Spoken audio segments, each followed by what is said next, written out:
이 시간 찬미 92장 다 같이 부르시겠습니다.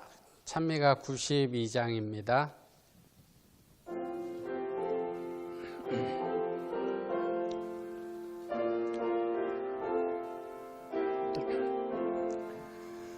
아침 해가 돋을 때 모든 만물 신선해 나도 세상 지날 때에 햇빛 되게 하소서.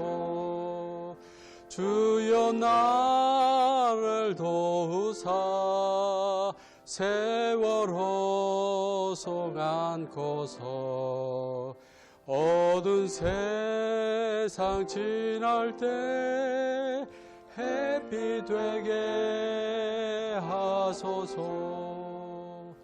새로운 광음을 보람 있게 보내고 주의 일을 행할 때에 햇빛 되게 하소서. 주여 나를 도우사 세월호 속 안고서 어두운 세상 지날 때 햇빛 되게 하소서.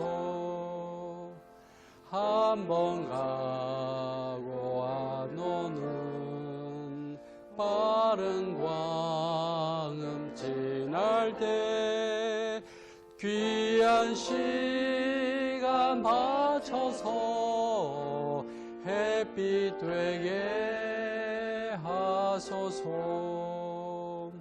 주여 나를 도우사 세월호 속 안고서 어두운 세상 지날 때 햇빛 되게 하소서. 밤낮 주를 위하여 몸과 마음을 드리고 주의 사랑 나타내 햇빛 되게 하소서. 주여 나를 보려사 세월호 속 안고서 어두운 세상 지날 때 햇빛 되게 하소서.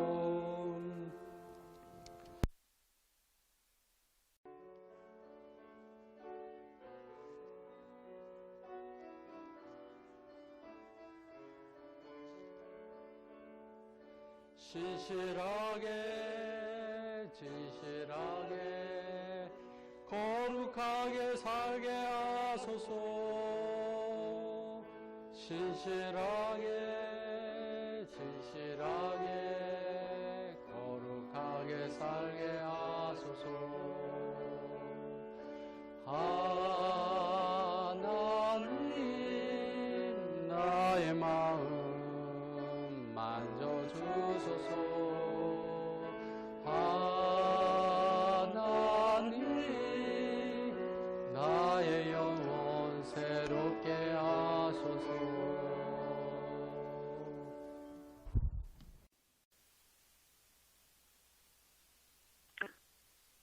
하늘에 계신 거룩하신 하나님 아버지, 복되고 거룩한 안식일을 우리에게 주셔서 하나님 앞에 몸과 마음을 다하여 경배하게 하여 주시니 그 은혜를 감사드리옵니다. 태초부터 제정하여 주신 거룩한 안식일을 이제껏 보호하여 주시고 하나님을 사랑하는 모든 백성들이 마음을 하나님께로 향하게 하시고 하나님의 명령대로 안식일을 거룩하게 지키기 위하여 순종하는 마음을 저에게 주심을 감사드립니다. 하나님 아버지, 간절히 기도드리옵는 것은 지금 이 세상이 한 치 앞도 분간할 수 없을 정도로 칠흑 같은 어둠 가운데 쌓여 있습니다. 또 사단이 하나님께서 하나님의 형상대로 만드신 인류를 향하여 너무나 강한 공격을 하고 있습니다. 하나님, 수많은 사람들이 병마와 굶주림과 가난과 슬픔 속에 고통받고 있는 것을 세계 곳곳에서 보옵니다. 거룩하신 하나님 아버지시여, 이 두려운 상황 속에서도 오직 저희 믿는 것은 하나님께서 이 모든 일어나는 일들을 감찰하고 계시며 하나님의 선하신 섭리로 어려운 가운데서도 가장 선하신 것으로 하나님의 백성을 인도하심을 믿나이다.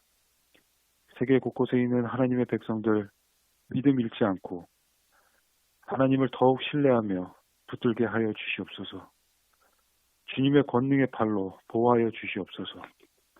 이제 주님의 종을 단 위에 세우셨사오니 성령님께서 말씀의 능력을 주시사 전에 듣는 모든 각자의 심령이 하나님께로 더 가까이 나가게 하여 주시옵소서. 만유의 주제이신 하나님 홀로 영광 받아 주시옵소서. 모든 말씀 우리를 죄에서 구원하여 주신 우리 구주 예수님의 거룩하신 이름으로 기도드렸습니다. 아멘.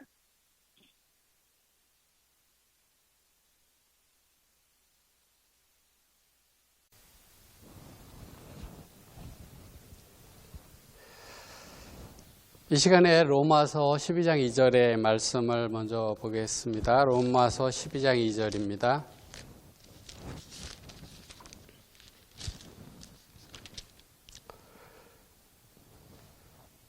너희는 이 세대를 본받지 말고 오직 마음을 새롭게 함으로 변화를 받아 하나님의 선하시고 기뻐하시고 온전하신 뜻이 무엇인지 분별하도록 하라. 바울은 로마서 12장에 너희는 이 세대를 본받지 말라 그렇게 말씀합니다. 지금으로부터 거의 2000년 전에 살았던 바울이요, 이 세대를 본받지 말라 그렇게 말씀했는데요. 그 세대 사람들은 어땠을까요? 우리말에 세대 차이라는 말이 있어요. 세대 차이라는 말이 있는데, 세대 차이라는 말의 의미는 서로 다른 세대들 사이에서 있는 감정이나 가치관의 차이를 세대 차이라고 그렇게 이야기를 합니다. 근데 1960년대에 부모와 자식 간의 그 문화적인 차이를 처음으로 그 차이를 쓸 때 세대 차이라 이런 말을 썼는데요.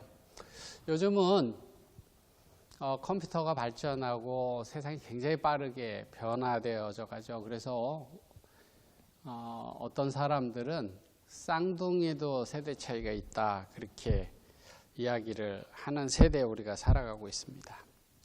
예수님과 사도 바울이 살 때 그 두 분들 사이에 세대 차이가 있었을까요? 약간은 아마 있었을 것 같은데요.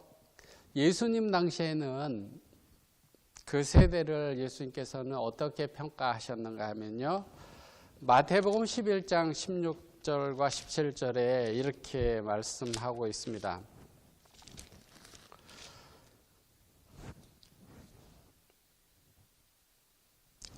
마태복음 11장 16절 17절입니다. 이 세대를 무엇으로 비유할꼬? 비유컨대 아이들이 장터에 앉아 제 동물을 불러가로되 우리가 너희를 향하여 피리를 불어도 너희가 춤추지 않고 우리가 왜곡하여도 너희가 가슴을 치지 아니하였다 함과 같도다. 예수님께서 이렇게 말씀하셨어요. 이 세대를 무엇으로 이야기를 해야 될까? 어떻게 이야기해야 될까?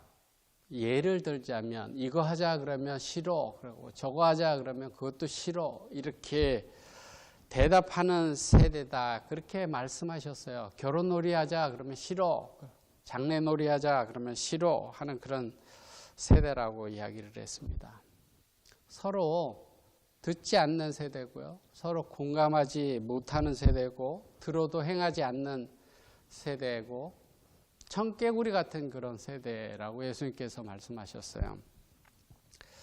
예수님이 얼마나 답답하셨을까요? 그 세대 사람들을 보면서 예수님께서 얼마나 답답하셨을까요? 침례 요한이 와서 전에도 듣지 않고 예수님이 오셔서 보여주고 전에도 제고집대로 사는 사람들, 듣지 않고 제고집대로 하는 사람들, 오늘날 우리들의 모습하고 너무나 비슷하지요.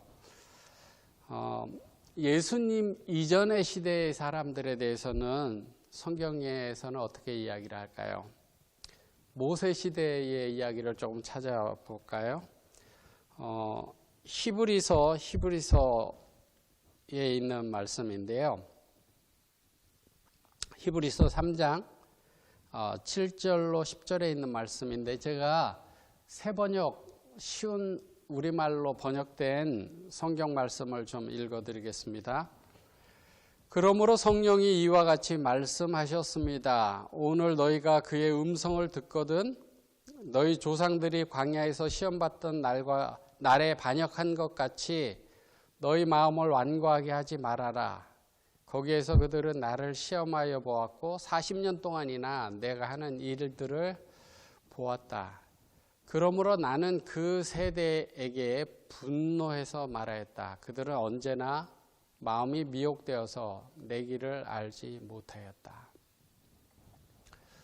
요즘 현대말로 된 성경들이 있죠. 현대인의 성경, 그 새번역 성경, 공동번역 성경 이런 성경에 비슷하게 그렇게 번역하고 있는데요. 모세 시대 사람들은 예수님 시대의 사람들보다 한 1500년 전 사람들이었는데요. 그 사람들에 대해서 성경은 이야기하기를 마음이 완고하고 하나님을 시험했고 40년 동안이나 하나님의 하시는 일을 보았지만 하나님 말씀대로 순종하지 않는 그 세대를 보시고 하나님께서 분노하셨다 그렇게 말씀합니다. 그 시대 사람들은 완악하고 완악한 마음을 품고 하나님을 시험하고 말을 안 듣던 세대였다 그렇게 말하고 있습니다. 어느 세대나 똑같은 것 같아요. 오늘날 세대나 예수님 당시 세대나 그리고 그 전에 1500년 전 지금으로부터 3500년 전 세대나 말 안 듣고 자기 고집대로 하는 것은 똑같은 것 같습니다. 기원전 모세 이전에요. 기원전 1700년경에 수메르 점토판에 이렇게 쓰여진 글이 발견됐고 문장이 해석되어졌는데요. 거기에 젊은 사람들이 버릇이 없다. 그때 당시의 사람들. 그런 비슷한 내용이 쓰여져 있어요. 거기 내용을 제가 좀 읽어주면 이런 내용이에요. 자식하고 하는 이야기인데요. 어디 갔다 왔느냐? 아무데도 안 갔습니다. 학교는 왜 안 가고 빈둥거리고 있느냐? 제발 철 좀 들어라. 왜 그렇게 버릇이 없느냐? 너희 선생님에게 존경을 표하고 항상 인사드려라. 왜 수업이 끝나면 밖에서 배회하느냐? 수업이 끝나면 집으로 바로 와라. 내가 다른 아이들처럼 땔감을 잘라오라고 했냐? 다른 아이들처럼 쟁기질을 하게 하고 나를 부양하라고 했냐? 도대체 왜 글 공부를 하지 않는 것이냐? 자식이 아버지의 직업을 물려받는 것은 신께서 인간에게 주신 운명인데 글을 배워서 서기관의 직업을 글을 배워야 물려받을 수 있다. 글을 알아야 지식을 받고 지식을 전해줄 수 있는 것이다. 너의 형을 본받고 너의 동생을 본받아라. 그게 지금으로부터 3700년 전에 있었던 일을 점토판에 적어놓은 거예요. 자식들이 부모 말 안 듣는 거예요. 세대 차이가 있는 것이죠. 요즘 우리가 사는 세상은 개인주의가 굉장히 팽배해서 서로가 서로에게 별로 관여하지 않는 것을 원칙으로 하면서 살아갑니다. 눈치 받지 않고 눈치 주지 않고 그렇게 살아가기를 원하고 있는데요. 그러다 보니까 점점 더 무관심해져 가고 있습니다. 제가 한 사람의 말을 좀 소개하고 싶은데요. 엘리 위젤이라고 하는 사람인데요. 이 사람은 홀로코스트에서 그 나치들에게 잡혀가서 그 죽을 뻔하다가 살아난 사람이었고요. 노벨 평화상을 수상한 사람인데요. 이 사람이 루마니아에서 헝가리계의 유대인 가정에서 태어났습니다. 그리고 1944년 16살 때 독일 아우슈비츠 강제 수용소에 수감됐는데요. 그 어머니와 여동생들은 이제 격리돼서 다른 곳에 수감돼 있다가 그 어머니와 여동생들은 살해당했고요. 그리고 아버지도 수감돼서 다른 곳으로 이렇게 옮겨지는 그런 과정 속에서 그분이 못 먹고 병들고 그래서 죽게 됐어요. 2차 세계대전이 끝난 다음에 이 사람은 프랑스 고아원으로 보내졌고요. 거기서 소르본 대학교에 입학해서 프랑스 신문 기자가 됐습니다. 그리고 1952년에 노벨 문학상을 수상한 작가인 프랑스와 모리아크하고 절친이었는데요. 그 문학상을 받은 사람이 글을 얼마나 잘 쓰겠어요. 그 사람이 네가 그 아우슈비츠에 있을 때 그 그 유대인들 수용소에 갇혀 있다가 살아난 그 이야기를 네가 좀 글로 쓰면 어떻겠냐. 그래서 이 사람이 글을 썼어요. 출판했고 그 사람이 이제 1955년에 미국으로 이주하게 됐고요. 그 다음에 미국 시민이 됐고 1986년 폭력과 억압, 인종차별과의 투쟁 그런 것에 기여한 공로로 노벨 평화상을 이 사람이 수상했습니다. 이 사람이 현대 사회를 황폐케 하는 최고의 악을 뭐라고 이야기했냐면 현대 사회를 황폐케 하는 최고의 악은 무관심이다. 그렇게 이야기를 했어요. 기독교 변증가로 유명한 C.S. 루이스라고 하는 사람도 현대 세대를 이렇게 말했습니다. 우리 시대는 존재의 깊은 질문을 던지지 않고 무관심하다. 오로지 어떻게 해야지 성공할까 고민뿐이다. 무슨 말이에요? 영적인 것에는 관심이 없고 그냥 먹고 사는 거 잘 사는 거에만 요즘 세대는 관심이 있다. 그렇게 이야기를 합니다. 요즘 코로나 바이러스 때문에 온라인으로는 사람들이 가까워집니다. 사람들이 온라인을 통해서 이렇게 서로 커뮤니케이션을 하고 보고 그렇게 하죠. 근데 오프라인 이렇게 만나는 것은 거리두기 때문에 얼굴을 직접 보고 만나고 이야기하고 정을 나누는 것 그런 것들이 점점 더 어렵게 됩니다. 이렇게 교류하지 못하는 시간들 속에서 개인주의적인 생활 방식이 삶에 선호하는 생활 방식이 될까봐 두려운 마음이 있습니다. 마지막 때 예수님이 이 땅에 오시기 전에요.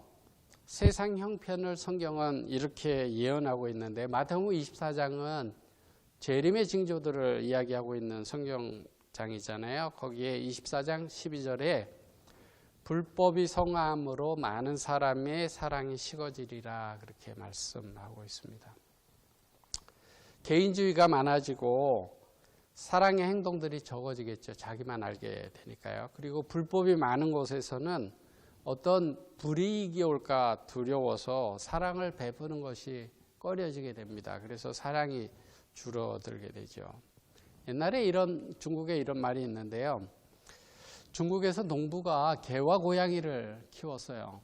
근데 고양이가 너무나 게으른 거예요. 그 집에 쥐들이 너무 많이 와갖고 쥐들이 양식을 다 먹는데 고양이가 쥐 잡을 생각을 안 하고 너무나 게을러요. 그래서 하루는 참다 못한 개가 쥐를 다 잡았어요. 그래서 쥐를 다 싸놨는데 그 고양이가 개가 잡아놓은 쥐 위에서 놀다가 집주인이 돌아왔어요.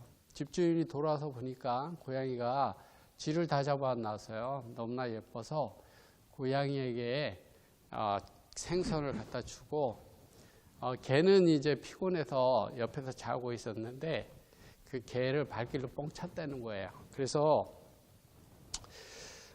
구나무자 다관한사라는 말이 있는데 개가 쥐를 잡다니 쓸데없는 일을 했군. 옛날 말인데요. 선행을 하고도 피해를 볼 수 있다라고 하는 중국인의 사고가 그대로 투영되어 있는 말입니다. 중국에서 남을 도와주다가 불이익을 당하는 경우가 많이 있다고 그래요. 그래서 중국에서는 어려서부터 무엇을 가리키냐 하면은 비예관시엔스라는 말인데요. 그 한자를 한국말로 바꾸면 별관한사라는 말이에요. 한가하게 남의 일에 관여하지 말라. 그렇게 교육한다는 거예요. 남이 어려움을 당하든 어쨌든 너 신경 쓰지 말고 관여하지 말라. 그렇게 이야기를 한다는 거예요. 그래서 뉴스에 보면 중국에서 어떤 사람이 그 피해를 당하는데 차에 쳤는데 아니면 강도를 당하는데 주변 사람들이 그냥 신경도 안 쓴다. 뭐 그런 뉴스 같은 것들이 나오잖아요. 2006년도에 무슨 일이 있었냐면 펑위 사건이라는 것이 있었는데 한 할머니가 버스 정류장에서 쓰러졌어요. 아무도 나서지 않았습니다. 그때 일용직 근로자인 펑이라고 하는 사람이 그 할머니를 정신을 잃고 쓰러져 있는 그 할머니를 깨우기 위해서 노력하고 그 병원에 병원에 갈 수 있도록 그렇게 했는데요. 할머니가 그 펑이 때문에 갈비뼈가 부러졌다고 2,300만 원 손해배상을 청구했어요. 법원에서는 그 펑이 그 사람의 잘못이 40% 있다. 그렇게 해서 배상하라 이런 판결이 났어요. 비난이 여론이 들끓었고 그런 사람은 도와줘야 된다 하는 그런 법을 만들어야 된다 이런 말들이 나오게 됐어요. 사람을 도와줬는데 도와준 사람이 도리어 어려움 당하는 그런 일들이 있게 되는 거예요. 그러다 보니까 사람들이 무관심하게 되는 거예요. 옆에서 누가 어려움을 당하든 관심을 갖지 않고 도와주려고 하지 않는 거예요. 그런 일들이 한국에서도 많이 일어납니다. 뉴스에 보면 여중생이 300m를 끌려가면서 집단 폭행을 당하는데 그 행인들이 보고만 있었다. 그런 뉴스도 있고요. 어떤 사람이 여자를 칼로 찌르는데 수차례 찌르는 동안 큰 길에서 그러는 동안 아무도 돌아보지 않았다. 그리고 10대 청소년이 60대 어른을 폭행하는데도 아무도 말리지 않았다. 그런 사건들이 일어납니다. 요즘 세상은 관여하지 않으려고 하는 거예요. 괜히 시끄러지는 거 싫고 괜히 그랬다가 내가 어려움 당하는 거 싫고 그래서 무관심하게 지내려고 하는 그런 사람들이 많이 있습니다. 우리나라 속담에도 있죠. 물에 빠진 사람 건져주었더니 보따리 달라고 한다. 그런 말이 있어요.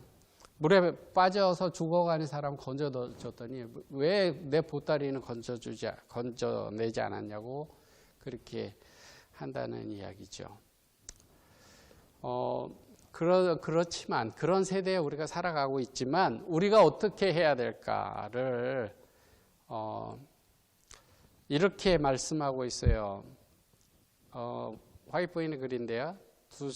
설교 2권 97페이지에 이렇게 이야기를 합니다. 불법이 성함으로 많은 사람들의 사랑이 식어가고 있다.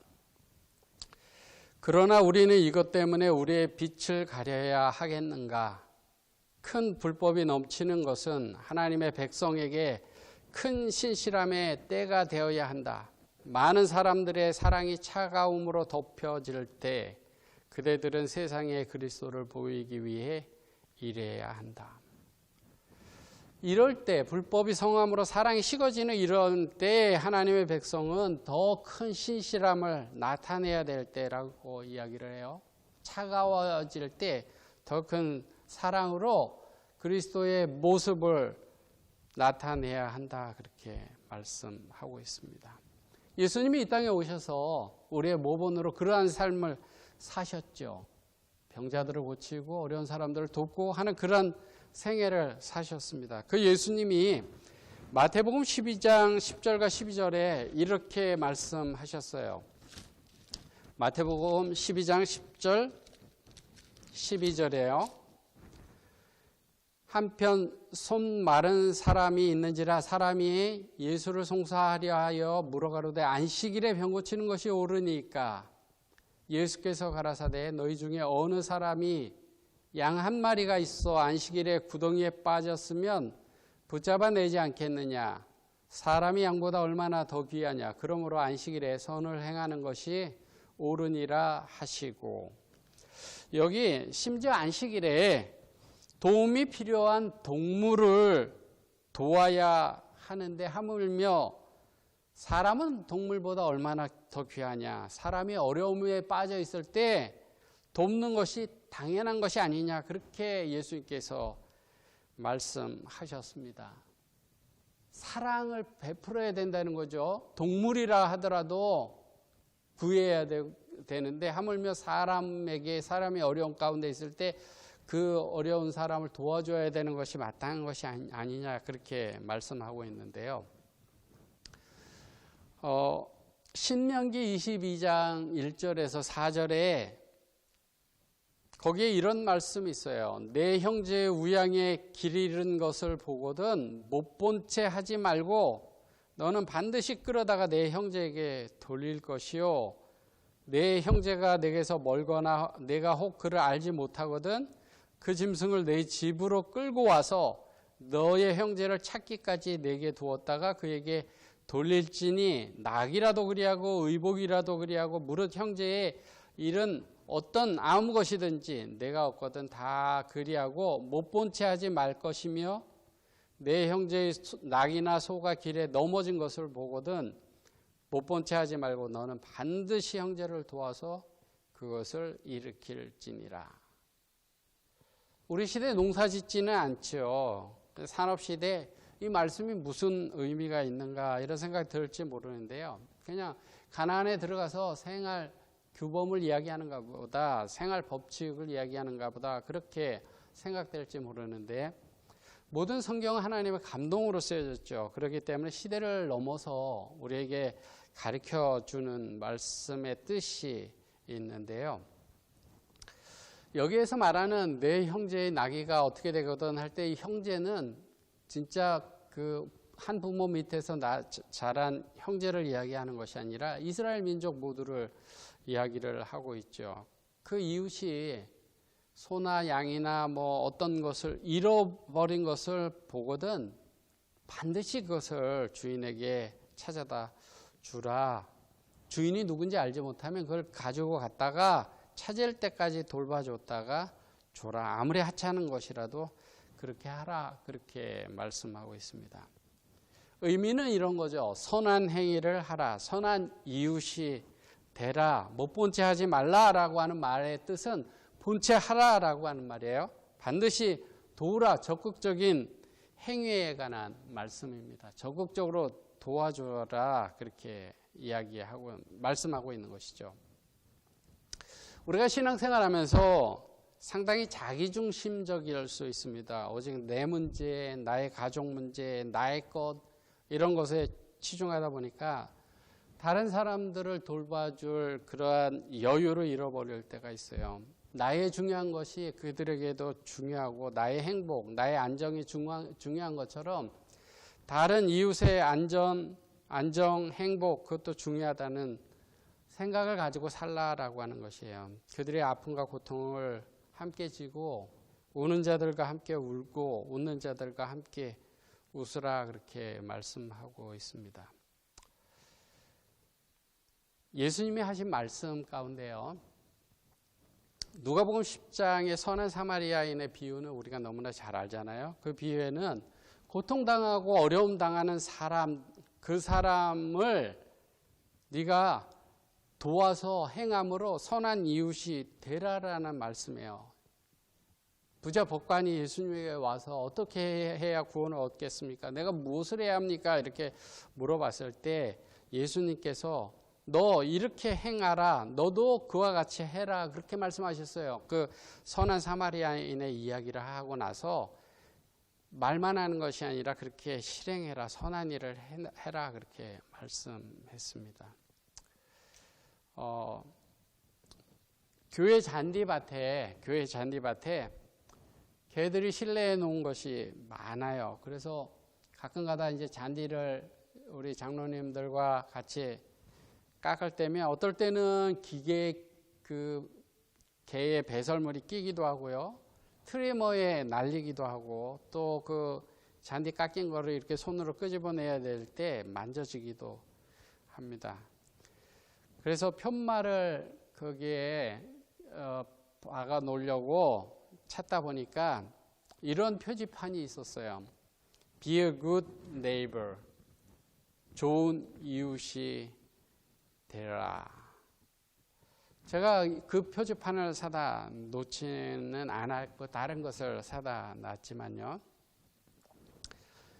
Be a good neighbor라고 하는 표지판을 보면서 나는 정말 선한 이웃인가, 예수님이 원하는 그런 사람인가, 그런 생각들을 갖게 됩니다.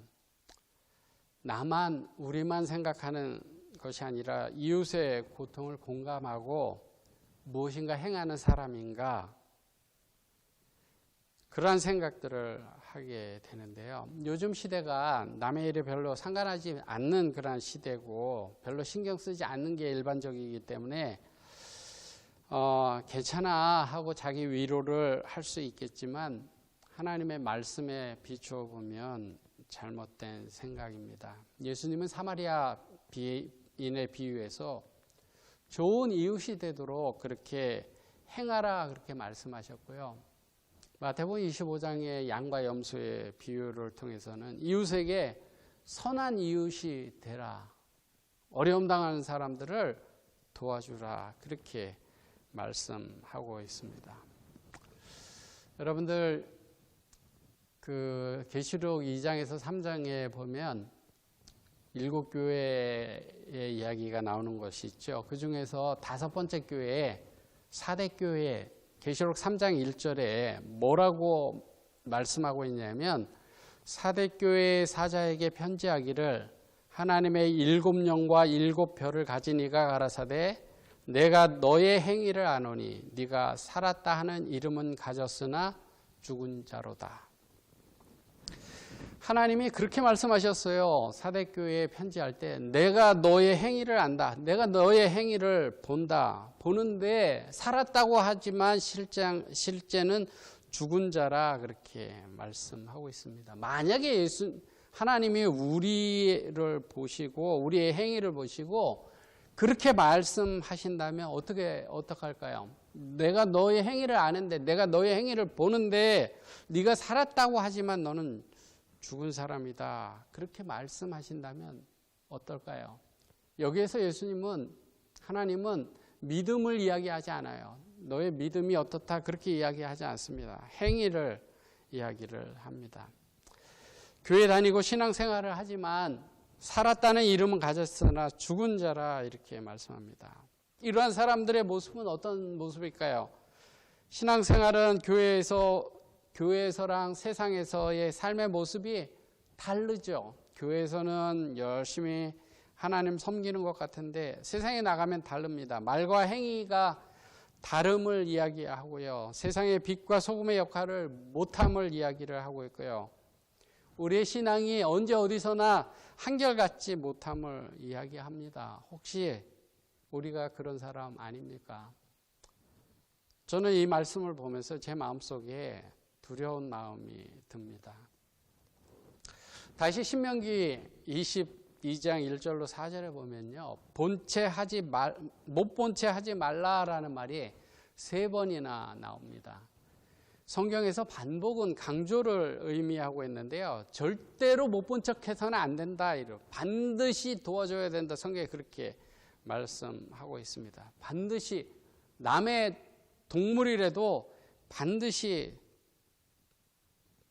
도와줘야 된다. 그렇게 말씀하고 있습니다. 오늘날도 어떤 사람들은 어떤 물건을 주스면 주인을 찾아주죠. 여기에서 이야기하고 있는 말씀은 물건은 주스면 네가 갖지 말고 반드시 주인 찾아줘야 된다. 그런 의미만을 이야기하고 있는 것은 아니죠. 이스라엘 백성들의 삶의 모습은 하나님이 어떻게 그들에게 행하셨나를 이야기하고 있는 민족인데요. 하나님께서 이스라엘 백성들에게 너희는 다른 사람들의 어려움을 못 본 채 하지 말라 그렇게 말씀하셨으면 하나님은 이스라엘 백성들이 어려울 때 못 본 채 하지 않으셨다는 거예요. 하나님이 이웃을 사랑하라 하셨으면 하나님이 먼저 우리를 사랑하신 거고요. 못 본 채 하지 말라라고 말씀하시면 하나님이 못 본 채 하지 않으셨다라고 하는 의미입니다.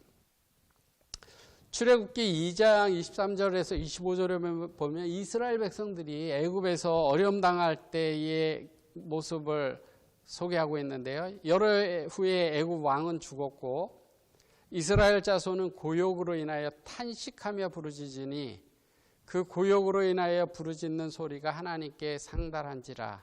하나님이 그 고통의 소리를 들으시고 아브라함과 이삭과 야곱에게 세운 언약을 기억하사 하나님 자손을 권념하셨더라, 생각하셨더라 그렇게 말씀합니다.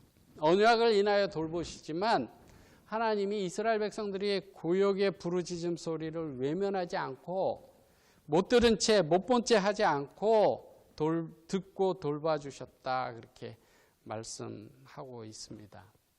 이스라엘 백성들이 애굽에서 종살이 할 때는요, 이웃 사람들을 돌봐줄 형편이 되지 못했죠.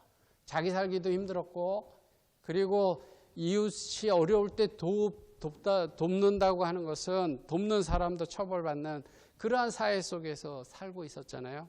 근데 이제 이스라엘 백성들이 애굽에서 구원받아서 광야로 나왔습니다. 하나님께서 약속하신 땅으로 그들을 데리고 가게 되는데요.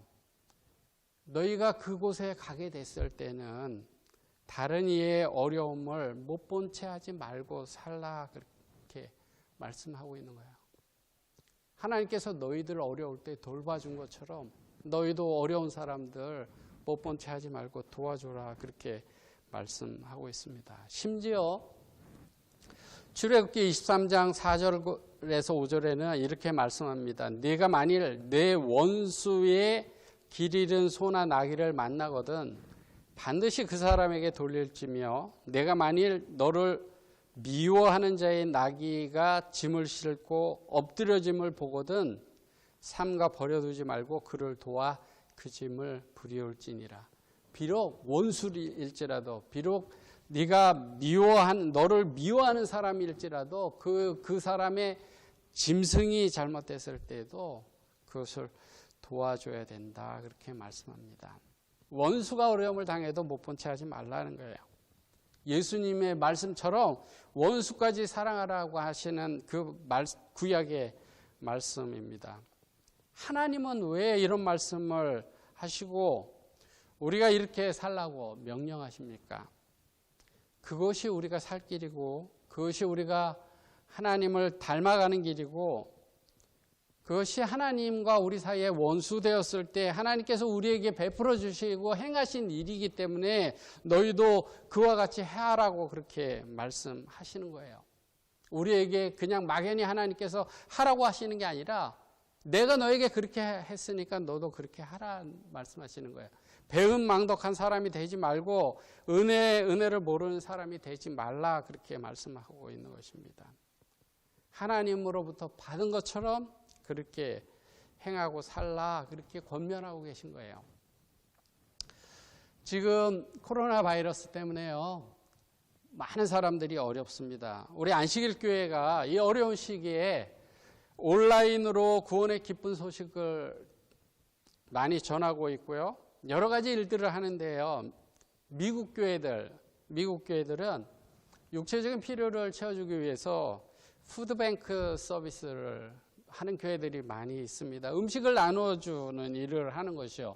지역사회에 선한 이웃으로서 어려운 사람들을 돕는 그러한 일들을 많이 하고 있습니다.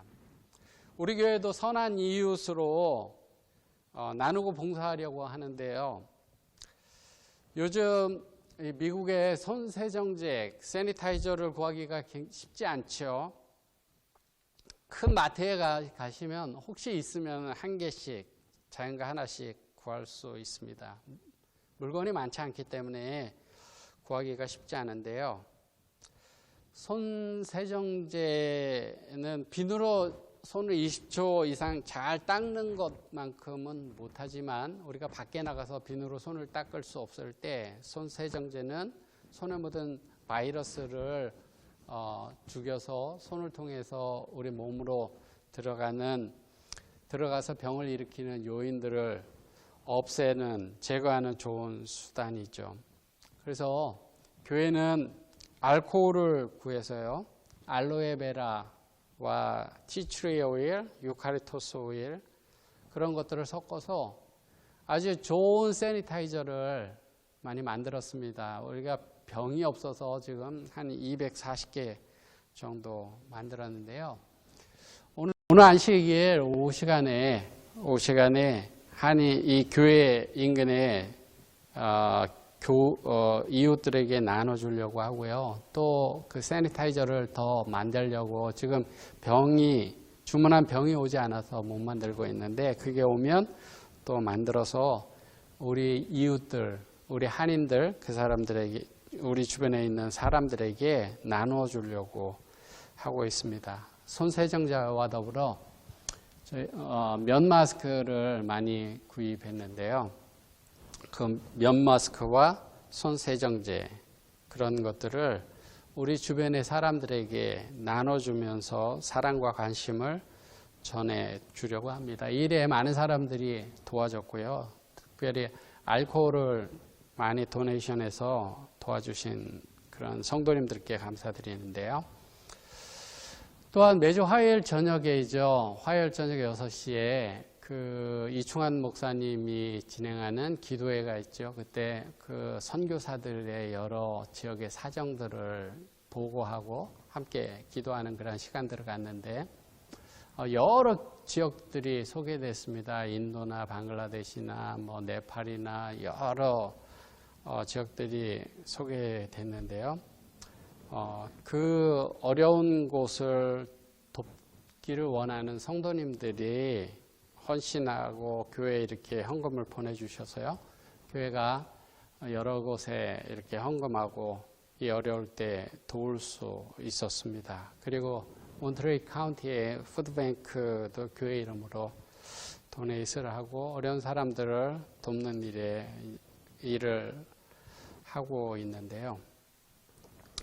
우리가 부족하다, 필요하다라고 요구하는 세상의 모든 사람들을 도와줄 수는 없지만 우리가 할 수 있는 사랑을 실천하며 살아가기를 하나님께서는 원하십니다. 시대의 소망에 이런 말씀이 있습니다. 하나님을 사랑하고 인간을 공평하게 사랑하는 일은 일상생에서 실천되어야 할 원칙이다. 하나님을 사랑하고 사람들을 공평하게 사랑하는 일은 우리가 일상생에서 실천되어야 될 원칙이다. 그렇게 말씀하고 있습니다. 저는 이 시간에 우리보다 앞서 살았던, 남을 돕고 살았던 한 사람을 소개하면서 말씀을 정리하려고 하는데요. 2020년 올해죠. 1월 어드벤티스트 리뷰라고 하는, 어드벤티스트 월드라고 하는 매거진에 실렸던 이야기입니다. 여러분들도 어떤 분들은 받으셨을지 모르겠어요. 그 어드벤티스트 월드라는 매거진이 한 10권 정도씩 이렇게 오는데요. 제목은 열방의 의인이라는 제목으로 쓰여진 2페이지의 글인데요. 영어로는 A Righteous Gentile 이렇게 써져 있어요. 의로운 이방인이라고 쓰여져 있었는데요. 다니엘 하인츠라는 독일 프리맨사우에 있는 유럽 재림교회 역사 기록 보관소 소장이 쓴 글입니다. 어떤 글이었냐면요. 예루살렘 외곽에 가면 600만 명 그 2차 세계대전 때 유대인들이 죽임을 당했죠. 그 죽임을 당한 유대인들을 위한 야드바셈 홀로코스트 기념관이라고 하는 곳이 있는데 거기에 가면 고요한 정원이 있어요. 정원이 있는데 거기에 나무들이 이렇게 심어져 있고 나무 앞에는 사람들의 이름이 팻말에 이렇게 써져 있어요. 그 사람은 어느 나라 사람이고 그 이름이 뭐고 이렇게 써져 있는데 거기에 그 사람들은 어떤 사람들이냐면 이방인, 유대인이 아니면서 그 2차 세계대전 때 그 나치들이 유대인들을 학살하고 죽일 때 그 유대인들을 구하려고 노력했던 사람들, 그 사람들의 이름을 한 사람 한 사람 적어서 그 한 나무 아래 이렇게 놓아 놓은 것인데요. 거기에 헝가리 재림교회 목사 라슬로 미츠흐너이라고 하는 목사님을 기념하는 나무도 심어져 있습니다. 그는 유대인 한 50여 명을 죽을 수밖에 없는 그러한 사람들을 피하도록 도와준 용감한 그리스도인이었는데요. 그 목사님의 딸은 이렇게 이야기를 합니다. 그런 용기를 지닌 사람은 극소수였어요. 그래요. 몇 사람이 있었어요. 하지만 더 있어야 했어요. 더 많이 그랬어야 했어요. 이 딸이 하는 이야기, 더 있어야 했어요. 더 많이 있어야 했어요. 하는 이 말이 마음을 치는데요. 이 헝가리의 스웨덴 외교관이었던 발렌베리라고 하는 사람은 많은 사람들을 구한 것 같아요. 그 사람은 확실하지는 않지만 유대인 수천 명을 보호했다고 그렇게 알려지고 있는데 어떻게 살았는지 뭐 그렇게 잘 이렇게 남지는 않았는데요. 이 마츠너이 목사님이 그 스웨덴 외교관이었던 그 사람하고 서로 잘 알고 지냈고요. 나치의 잔혹함에 대해서 사람을 구하는 일을 자기들의 사명으로 이렇게 생각을 했습니다. 이 재림교회 목사님의 도움으로 목숨을 구한 사람 중에 유대인 언론인이 빌모시 메제피라는 사람이 있는데요. 이 사람은 이 목사님 때문에 살아난 사람이죠. 근데 이 사람이 이렇게 이야기를 했습니다. 두려움을 모르는 재림교회 목사가 헝가리 부다페스트의 가장 큰 재림교회에서 1943년에 유대인 문제에 대해서 회중 앞에서 설교를 했다는 거예요. 그것을 회상하는데 수백 명의 그 사람들 중에 사복 경찰들도 있었는데 그렇게 설교한 거예요. 사랑하는 형제자매 여러분, 마체이너의 목사님은 설교 강단에서 외쳤습니다. 여러분이 우리의 가장 가까운 이웃인 유대인들을 여러분의 보호 아래 받아들인다면 여러분들은 그리스도인의 충실하고 정직한 추종자가 될 것입니다. 그때 당시에 그 지역의 사람들, 재림교인들도 마찬가지고요. 반유대주의적인 감정이 막 이렇게 생겨나고 있을 그러한 때에 이 목사님은 유대인들을 보호해야 된다 그렇게 이야기를 했어요. 그때 부다페스트에는 인구의 16%가 유대인들이었습니다. 우리 교인들 중에도 물론 유대인들이 있었죠. 그런데 이런 설교를 하고 난 다음에 경찰에 끌려가기도 했지만 이 목사님은 당당했어요. 그리고 이제 유대인들을 정말 끌고 가는 그런 준비를 할 때 1944년에 이 목사님은 이제 은밀한 관계망을 구축하기로 하고 구출 작전을 하기로 하는데요. 유대인 거주지역 근처에 위치한 재림교회 건물, 그 건물에 지하 저장고, 다락, 계단 아래 단상 뒤 작은 공간들, 이런 복도 건물, 구석진 곳은 어디든지 유대인들을 숨기는 장소로 그렇게 했어요. 그래서 작전 이름은 유보트라고 하는 작전명으로 유대인들을 숨겼습니다. 교인이든 교인이 아니든 차별이 없었어요. 누구나 유대인들은 도우려고 애썼습니다. 독일 캐슈타포가 지켜보고 있었지만요. 다행히 그 교회를 이렇게 검문하고 하는 사람들은 헝가리 경찰들이, 지역 경찰들이 문을 두드렸어요. 그 독일 사람들이었다면 더 철저히 봤을 텐데, 그 헝가리 경찰들이 오게 되면 이 목사님 바깥에서 큰 소리로 이야기를 해서 그 안에 있는 유대인들이 숨을 수 있도록 그렇게 했습니다. 그러한 속에서 이제 그 교회에 계속 숨겨둘 수가 없게 됐을 때 부다페스트 밖에 새로운 은시처를 찾게 되고요. 그래서 부다페스트 그 수도 바깥에 우리 재림 교회 이스트만 올라 재림 교회 목사님에게 그 사람들을 이렇게 보내주고 몰래 데려다주고 그 사람들이 그 목사님 사는 곳에서 이렇게 숨어 지내고 그러고 그 사람들을 다시 시골의 농촌에 우리 교인들 있는 곳에 이렇게 옮겨주고 전쟁이 끝날 때까지 그렇게 유대인들을 보호했어요. 그렇게 보호돼서 살아난 사람이 유대인 언론인이 됐고 그 사람이 그 목사님을 회상하고 그렇게 했는데요. 그때 살아남은 사람들 중에 그의 딸, 그 증인인 그 딸 머그너는 이렇게 이야기를 합니다. 몹시 힘들게 지냈던 지하 생활에 대하여 그 딸이 말해주는데 발각에 대한 우려, 비좁은 공간, 장시간 꼼짝 못하는 트라우마, 계속되는 목마름과 배고픔, 목숨을 걸고 돕는 이들에 대한 계속되는 염려, 그리고 얼마나 오래 지하 생활을 해야 하는지에 대한 무서운 의문 등과 싸워야 했다. 그렇게 이야기를 합니다. 이 마츠 너희 목사님의 구조 활동은 굉장히 아주 적극적이었는데요.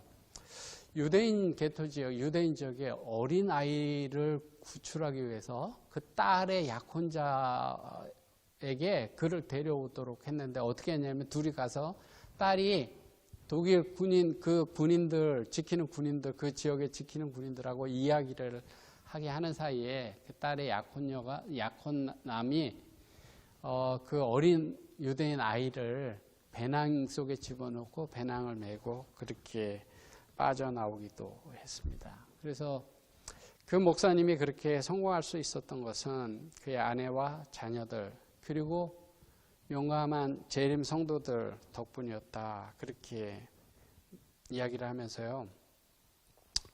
그 글의 마지막은 이렇게 이야기를 합니다. 마치 너희 목사님처럼 유대인들을 돕는 사람들이 훨씬 더 많았어야 했다. 그렇게 하면서 글을 마치고 있는데요. 오늘 우리가 우리 주변에 작은 위협 속에서 사랑을 나누지 못한다면 큰 위기의 순간에 사랑을 나누는 삶을 우리가 살지 못할 것입니다. 오늘 나와 내 가족만 아는 이기적인 삶을 산다면 너의 행위라 하노니 실상은 죽은 자라 말씀하시는 그 대상이 나일 수 있다라고 하는 사실이에요. 이제 말씀을 마치면서 성경 말씀 하나 보고 말씀 마칩니다. 고린도전서 16장 14절 너희 모든 일을 사랑으로 행하라. 너희 모든 일을 사랑으로 행하라. 야고보서 4장 17절 이러므로 사람이 선을 행할 줄 알고도 행치 아니하면 죄니라. 우리가 돕지 못하는 것은 바쁘기 때문도 아니고 힘이 없어서도 아니고 사랑이 없기 때문이라는 거예요. 사랑의 마음이 부족해서라고 하는 거죠. 그래서 못 본 채 한다라고 하는 것이에요. 우리가 긍휼의 마음이 있으면 사랑의 마음이 있으면 사람들의 아픔이 보이고 도울 마음이 생긴다라고 하는 것이에요. 그래서 모든 일을 사랑으로 행하라 그렇게 말씀하고 있습니다. 이제 말씀을 마치면서요. 사랑으로 봉사하고 사랑을 나누며 사는 우리 모든 교우님들이 되기를 바라면서 말씀을 줄이겠습니다. 오늘 우리가 드릴 헌금은 컨퍼런스 페이스 어드밴스 합회 헌금입니다. 온라인으로 또는 메일로 보내주시고 준비해 두셨다가 신실하게 드려주시기 바랍니다. 이 시간에 이제 마치는 찬미 부르시겠는데요. 마치는 찬미는 266장입니다. 찬미가 266장입니다.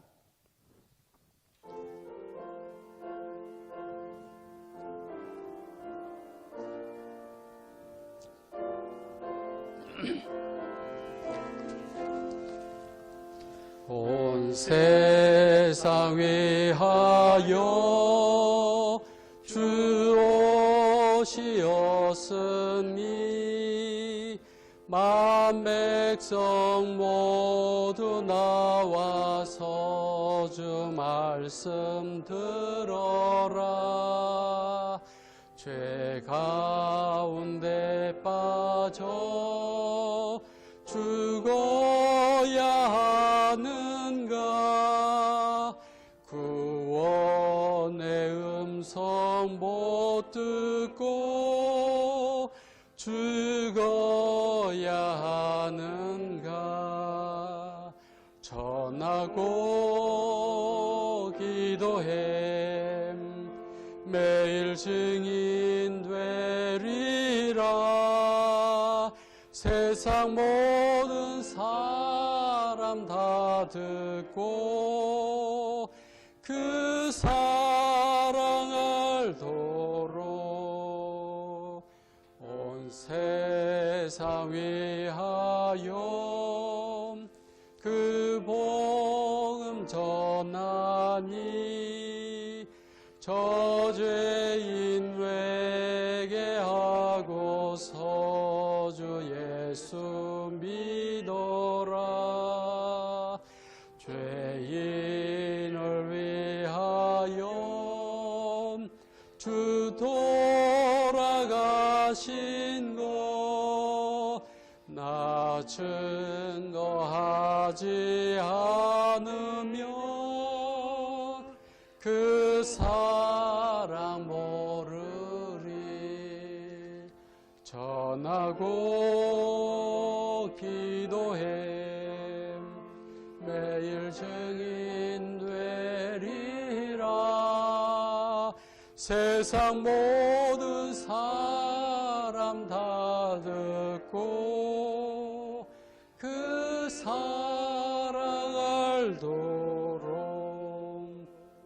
온 세상 위하여 주 내 임하니 주 예수 이름 힘입어 이 복음 전하라.